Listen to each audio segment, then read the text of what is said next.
Hey, welcome to Sigil 2. This is my super casual playthrough of the first two levels. This is E6M1, Cursed Darkness. And you can see that at the opening of this level, we've got a bunch of hit scanners here who are just going to target us. We can't really go anywhere fast here, so we may as well take these guys down. So, just to kind of clarify, this is not a super serious playthrough. This is actually footage from my first playthroughs of this game. But yeah, I just want to sort of give my thoughts on these first two levels as we're playing through them and kind of what my initial impressions are. So I do actually kind of like the way that you approach this area. It feels nice and big. Not a fan of the pain floors that surround us here though. Especially when it does 20 damage like that. It feels a bit mean for the start of a level, and I kind of wish if they were going to do pain floors at the start of a level like that, I'd prefer them to be a bit more, you know, kinder. But yeah, it's a very bombastic opening this. It doesn't give you a second to really think, and you can see here there are imps positioned to kind of catch you if you hang around too long on these rocks here. So we're going to be shooting that. Now as we head inside here, there's a few shotgunners and lost souls that we need to take care of. And yes, Sigil 2 does continue the trend that Sigil 1 started by having a cyber demon released into the level, although this time it's happening on the first level, which is pretty mean in my opinion, but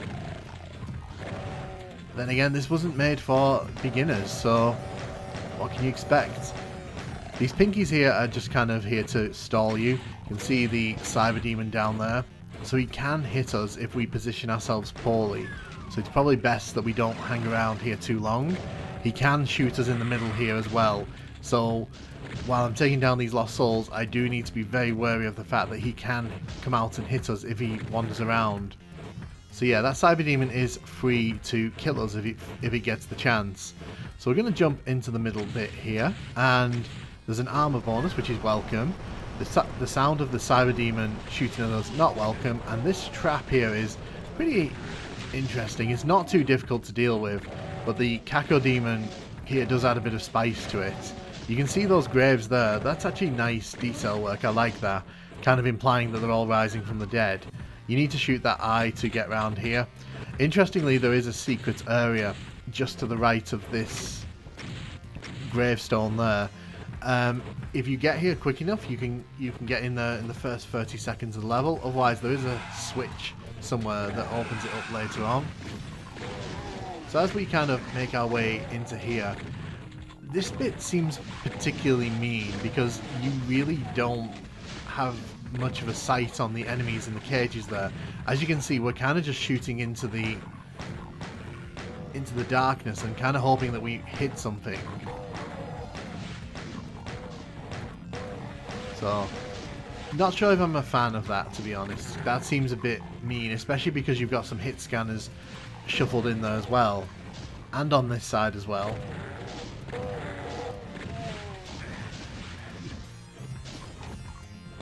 You might already have noticed as well, we're not doing too great in the health and armor department.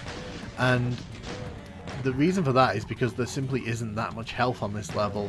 As we're kind of making our way through, you'll notice that one of Romero's tricks in this one is to not give you much health, and you kind of all know what I feel about that, but we'll talk about that as we kind of make our way through the level. This door opens automatically, so we're going to take out the pinkies inside here. I do actually like this bit. I think this is actually quite well done. So as you kind of turn the corner here, the wall to the right here will fling open, and the door behind you traps you in here, so you can't just sort of run out and shoot from outside. Unless you're really quick.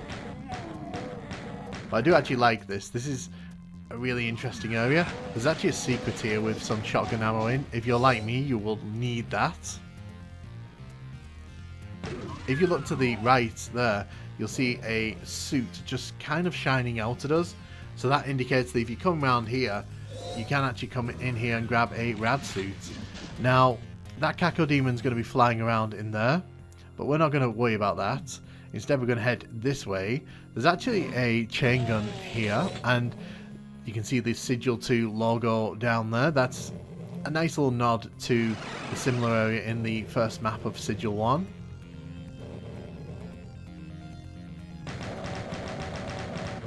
We're just going to take out this Cacodemon here. Again, we're not doing too hot in the ammo department.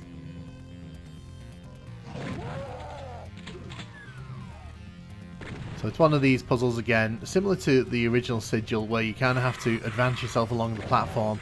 There are lost souls who will sort of strike you as you're making your way across, so you've got to be careful for those.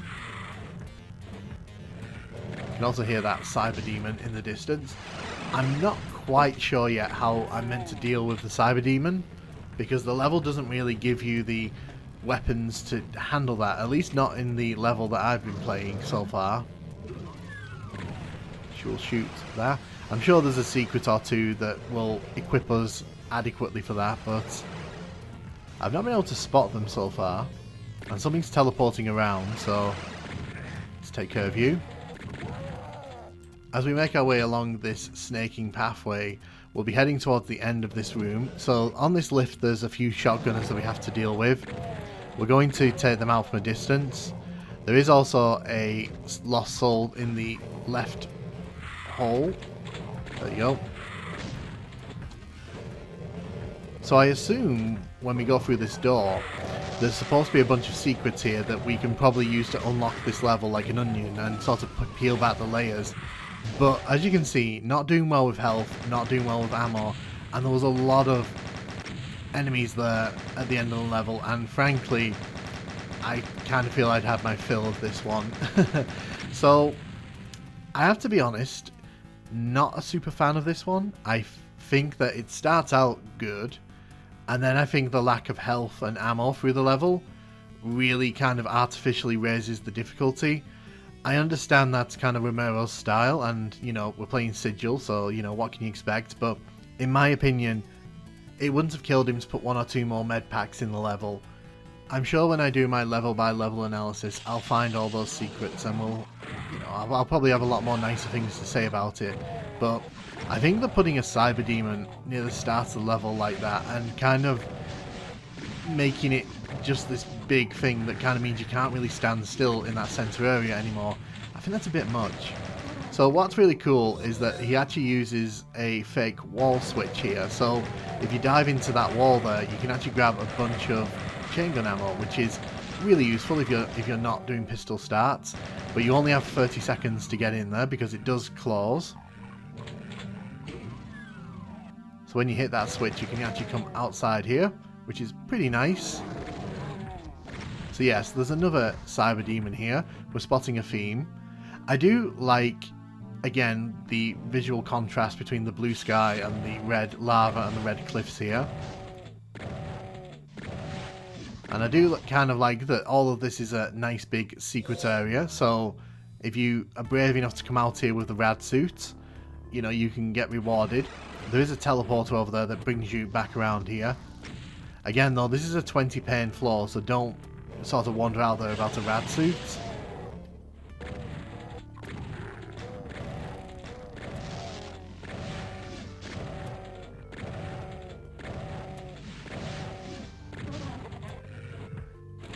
So you can see there's quite a few monster closets at the start of this level, and then we've got this area outside here with all these enemies that we kind of need to chip away at if we want to get out there without dying. There is a switch there that we had to shoot. So as soon as we step down the steps here, a bunch of enemies will start sort of teleporting in, and it just kind of makes this area very chaotic.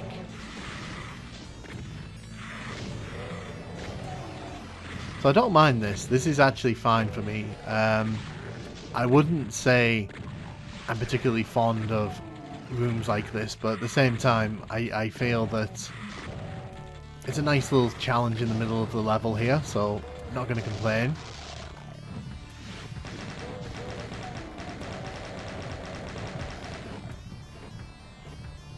I will say that the thumping sound of the Cyber Demons in these levels really does up the tension, because you're always kind of thinking, oh, there's the Cyber Demon again.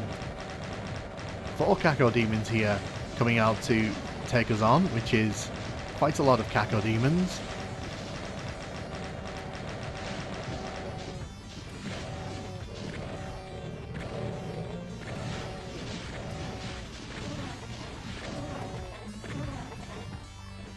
So as we head up here,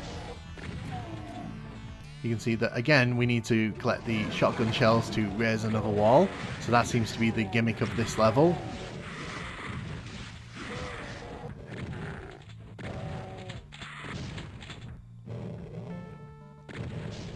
So there's a Baron of Hell around that corner there. Now I am going to openly say, if I was pistol starting this level, and I was pistol starting every level, this would probably be almost impossible to deal with for me. Just because, imagine trying to do anything we've done in this level without that chain gun. So you can see it's opened up another wall over here. You can definitely tell that this is aimed more towards the skilled Doom crowd. This is definitely not one for the faint of heart.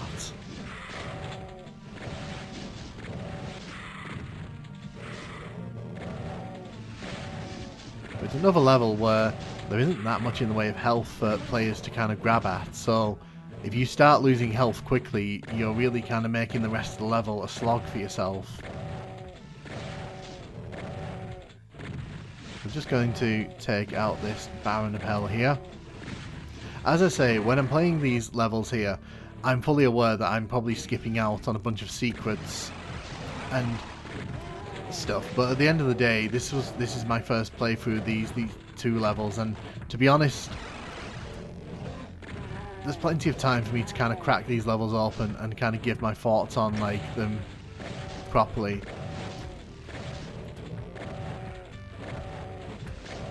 It does make me wonder why he didn't use Doom 2 and Hell Knights and such. Maybe he's just trying to make a point that, you know, you can make really good Doom 1 WODs in 2023. So there's the exit. If we were inclined, we could leave, but I do kind of want to have a nosy around this level before we kind of dash off. You can see that there's still a lot of level for us to kind of go poking to. For example, how on earth do we get down there? Is there like a wall back here?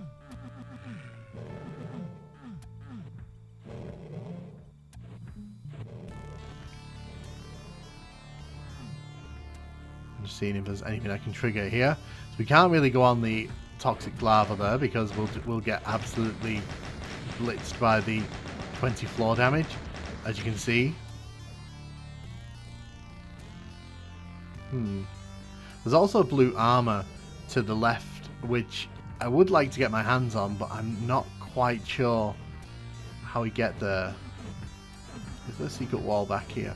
Oh, I think I get it. Oh, so if you look around the edge of this building, there's like a lip that sort of goes around, and I'm gonna guess that you have to walk all the way around to get to the blue armor. Now, obviously, we don't have the health or the, you know, we don't really have the ammo to deal with that cyber demon. So, unfortunately, what I'll probably do is leave that for now. I'm only doing this casually, and I don't particularly want to kind of go secret hunting, but I mean, what's here is fine, I guess. Like, I'm not saying it's bad by any stretch of the imagination. Visually, I like it. I like the style that Sigil shoots for. I think what bothers me a bit is the lack of health and ammo. Like, they're very stingy on the health and ammo fronts. It does feel a little bit cheap at points, but as you can see, there's a bunch of secrets that we haven't found, and there's a bunch of enemies we apparently didn't kill, so, you know, when I'm doing my level by level playthrough of this, inevitably, I think I'll have more developed thoughts, but my initial thoughts are, love how they look, I do like the flow of them, but I think they're a bit cheap at points, at least in these opening two levels. Let me know what you think of Sigil 2 so far, and thank you very much for watching.